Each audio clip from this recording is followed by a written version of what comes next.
ngayon, simulan na natin yung mission na yun. At excited na ako! Let's go! Excited na ako! Excited ka na! Now on Top Stories, sikat na vlogger na si Sergey Bin na mahagi ng blessings bilang mission ng kanyang kaarawan. Nagbahagi ng update si Sergey Bin sa kanyang social media account. Dito ay mapapanood ang birthday missions ng vlogger. Sa unang video na in-upload noong June 13, masasaksihan ang sorpresang natanggap ni Sergey Bin mula sa kanyang nobya na si Elma. Ito ay ginanap sa isang mamahaling hotel.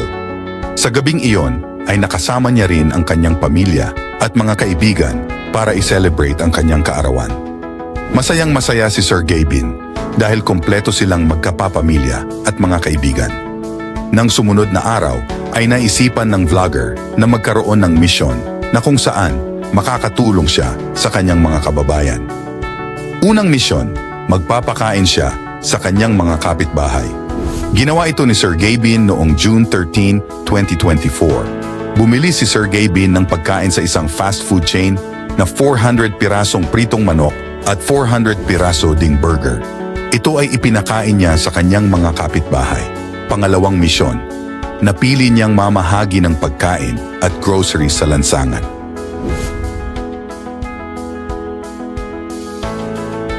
Pangatlong misyon, nagbigay siya ng wheelchair para sa mga kabarangay, lalo na para sa mga matatanda.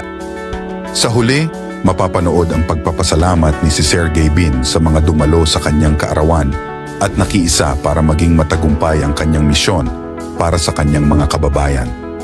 Noong Enero 14, ikinuwento ni Gavin Kapinpin ng magkapatid na Kapinpin na kilala bilang Sergey Bin ang kanyang mga unang taon sa mga platform gaya ng YouTube at Vines at kung paano nagbago ang kanyang buhay mula sa pagiging isang guro tungo sa isang successful na content creator.